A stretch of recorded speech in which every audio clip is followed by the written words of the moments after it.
Good afternoon, everyone, and welcome to this session of International Business Environment. In our previous sessions, we were discussing regarding globalization, and in today's session, we shall continue uh, from the obstacles in the path of globalization. Now, speaking about obstacles, it is nothing but the hurdles or the problems that that any of the organization will have to face when it tries to go international, or any economy has to face this situation when they take globalization to be the policy in their economy. The first one is bureaucratic hurdles. Now, business units have to face many bureaucratic hurdles. Now, speaking of bureaucratic hurdles, it is nothing but the problems or the complexities which are present in the policies, the politics, and also the legal framework. Now, these bureaucratical hurdles are usually in the form of documentation, lengthy and complex procedures, and too much of time involved in it. Now, many foreign investors hesitate to invest in Indian economy due to this excessive administrative hindrance that is present in the economic system, or what we can tell is in the way of doing business. The next one is unstable government policy. Now, in India, there are frequent changes in ruling party. Now, as a result, the economic policies of government are definitely not stable. Now, frequently changing economic policies usually discourage long-term investors to invest in Indian economy. Now, moreover, there is lack of transparency in the working of government, which also raises doubt in the minds of foreign investors. Now, the next one is backward technology. Now, in Indian industry, level of technology is comparatively poor and low in comparison to advanced nations. Now, research and development of technology is also very poor in India. Now, due to backward technology, these Indian products are of poor quality. Now, Indian companies find it very difficult to expand their business in foreign nations, especially due to poor quality of products. The next one is poor infrastructure. Now, in India, infrastructural facilities are very poor again in comparison to other developing and developed countries. Now, multinational companies usually hesitate to invest in India due to this main reason. Now, lack of strong facilities also create hindrances in expansion of Indian companies in other nations also, like lack of sufficient port facility is one of the main hindrances when it comes to Indian export and import transaction. Next one is small sized business unit. Now, speaking about this, in India, most of the business units are family owned. Now, their business activities are mainly confined to local or regional level. Now, they cannot think of expanding their business activities to other nations because of limitation of especially the financial resources, or even sometimes the lack of management resource. The next one is lack of global vision. Now, in India, very few entrepreneurs have global vision. Now, most of the entrepreneurs have narrow vision. They do not have global orientation. They avoid risk involved in foreign business and remain confined to local or at most national level. The next one is increasing global competition. Now, Indian goods have to face tough competition in the global market from the products of other nations. Now, this increasing global competition has made it very difficult for Indian exporters to sell their products in global market. And last one that we can uh, probably find is that tariff and non-tariff barriers imposed by developed nations. Now, developed countries have imposed various tariff and non-tariff barriers. Now, tariff simply tells a way of tax, and non-tariff barriers are all those barriers other than tariff barriers. Now, in detail, you'll have to study these two. So moving forward, now developed countries have imposed various tariff and non-tariff barriers to the imports from developing countries, like maybe custom duties, quantitative restrictions, packing regulation, safety norms, and other such measures. Now, this has undoubtedly adversely affected exporters of developing nations to sell their products in developed countries. Having said all this, now new and ever improving communication technologies has spread throughout the world, and this has allowed international marketing campaigns to be coordinated in all form of domestic base. Now the internet and mobile phones have opened up entirely new international industries with endless potential. Now globalization has changed the way people shop. Consumers are better able to shop around for good deals and are prepared to buy from overseas without necessarily viewing products in the first hand. Now, globalization has also increased market competition. Now, in turn, increasing the importance of effective international markets. Now, speaking about all this, many organizations cannot rely on the fact that they are the only player in a long held domestic market. There are new competitors from overseas appearing all the time.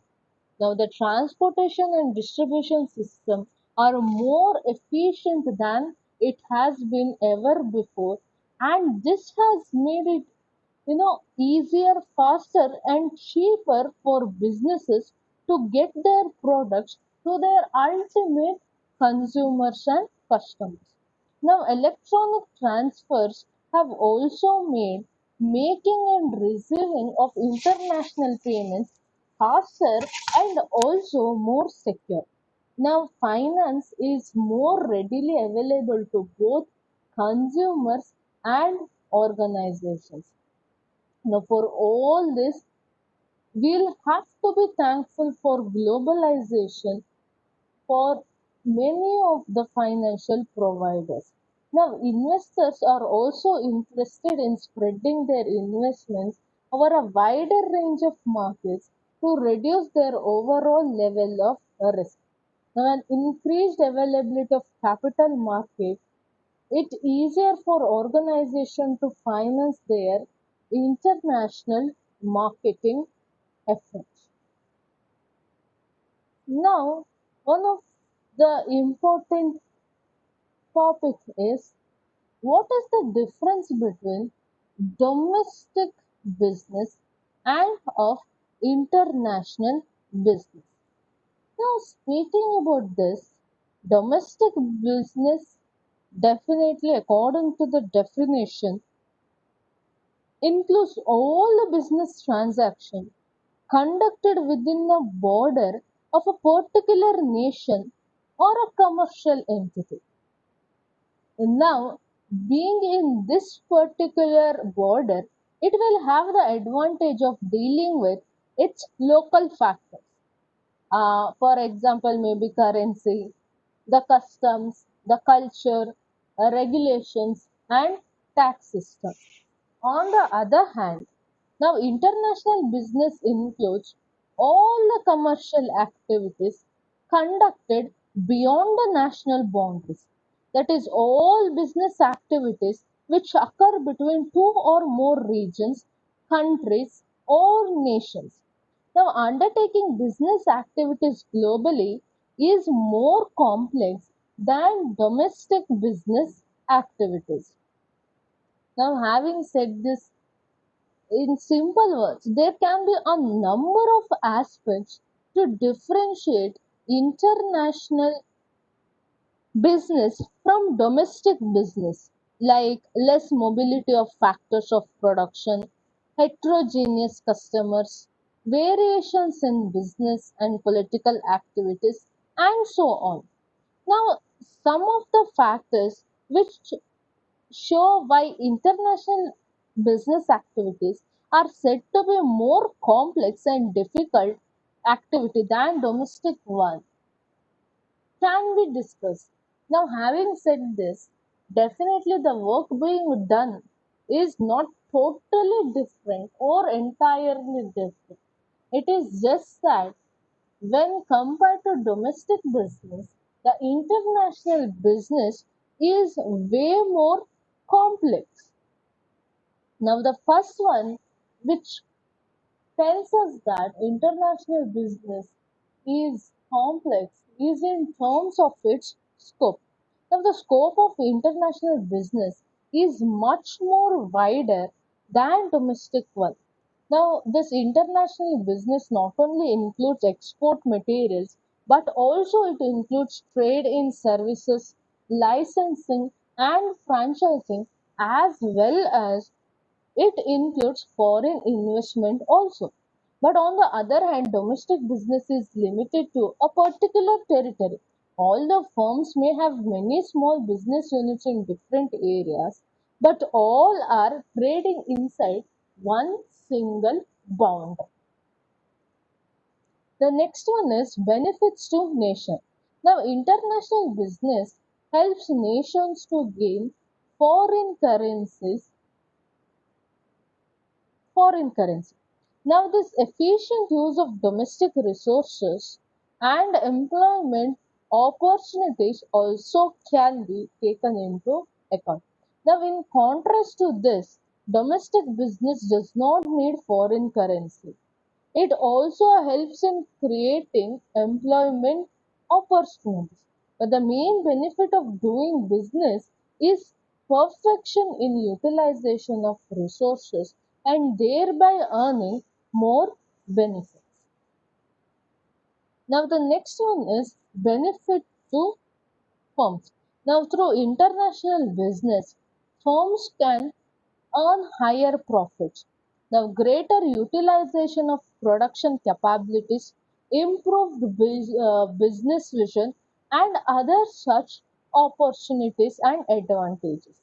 Now, profits by domestic business activities are generally definitely less than international business transactions.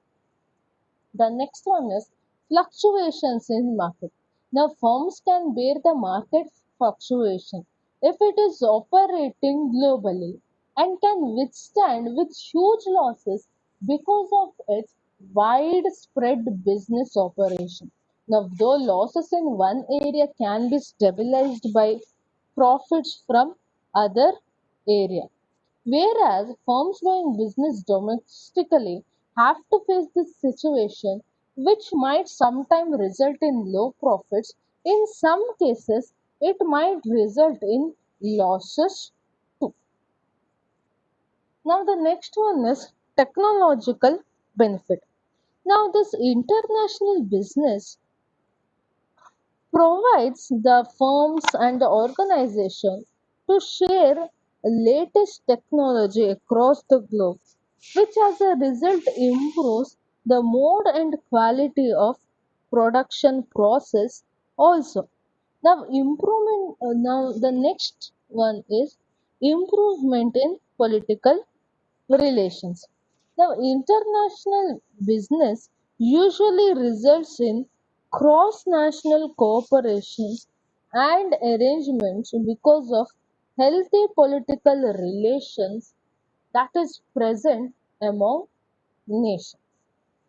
Now having said this, some points wherein which we can say that international business is more complex. Now, some other can be said that now this international business is extension of domestic business and the marketing principles usually remains same. But the domestic business follows usually the same marketing principle. Now when the organization goes for international business, there would be difference in terms of customs and cultural factors to a wider extent. But when we do domestic business, there are chances that as compared to international business, such differences in custom and culture might be narrow in nature. Now, when we do international business, the working environment and the management practice usually change to suit local conditions. But when it is domestic business, there would be no such necessaries usually necessary. Now, the next one is uh, when we do business internationally, the way of conducting business and the selling procedures usually changes. But under domestic business, selling process remains unaltered. Now, when we do international business, there would be long distance and the business transaction would be time consuming as compared to domestic business, which usually would be of shorter distance and quick business is possible. Now, the next one that we can note is the multinational corporations have preferred principles, procedures, and practices at international level as compared to the domestic business where no such experience or exposures can be found. Now, these multinational companies also take advantage of location economies where cheaper resources are available.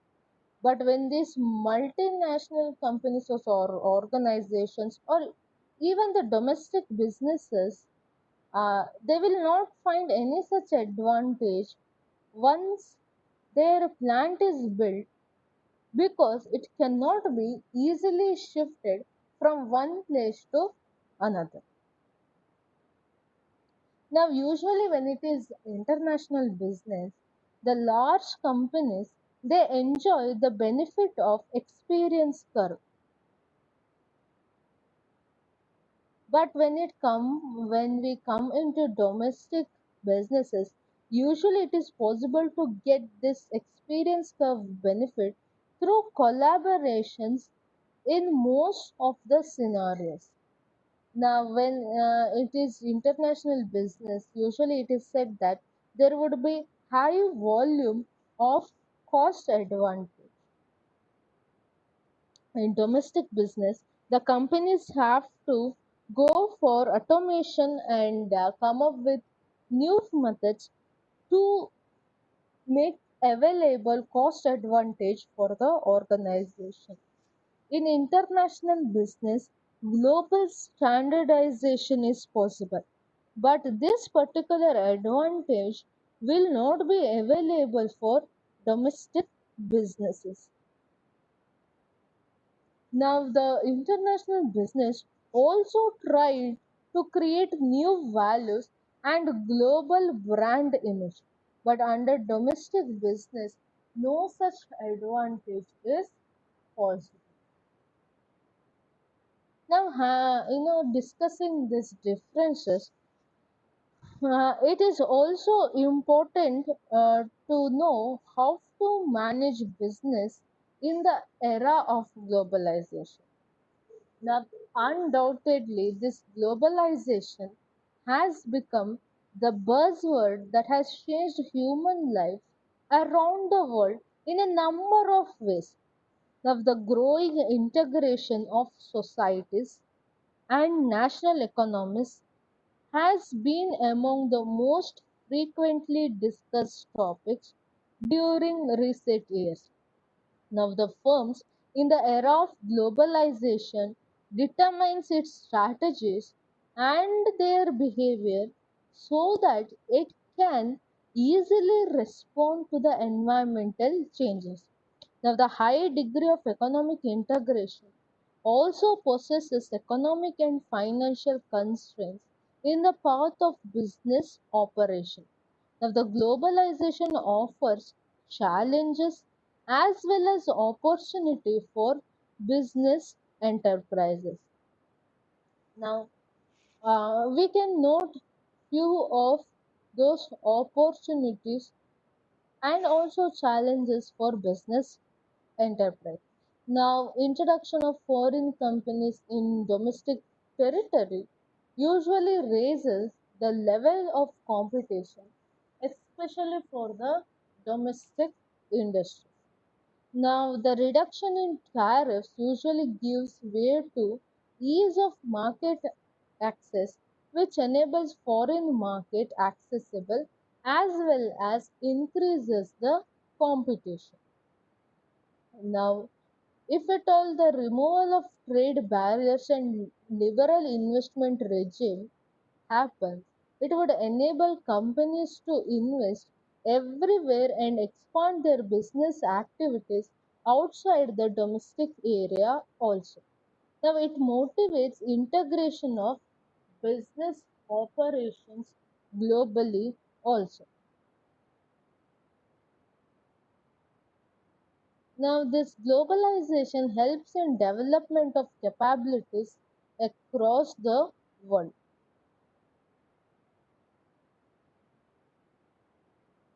Now, managing the business across highly divergent and fast moving markets usually requires what we call as a laser like focus on execution and operational work. Now, the companies must develop highly flexible business models that would enable them to face and respond to new opportunities and threats in the way of doing business. Now, they must make efforts to ensure a strong talent pipeline that will provide the organizations and the businesses with skills and capabilities to thrive in constantly changing conditions and thereby to take steps according to these new changes. Now, firms can expand their scale of production by being global, or in other words, they can reap the benefit of economics of scale by expanding its activities internationally. Now, global companies can be differentiated by their relative resilience to the shocks and even sometimes to the business cycle.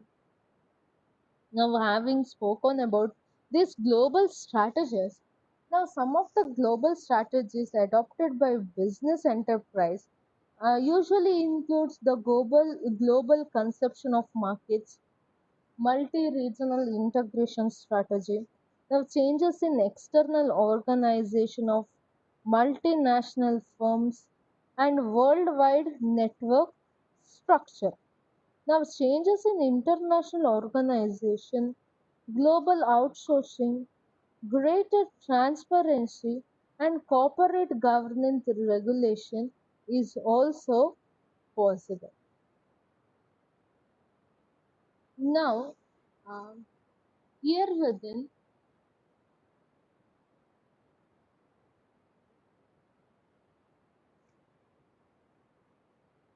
now here within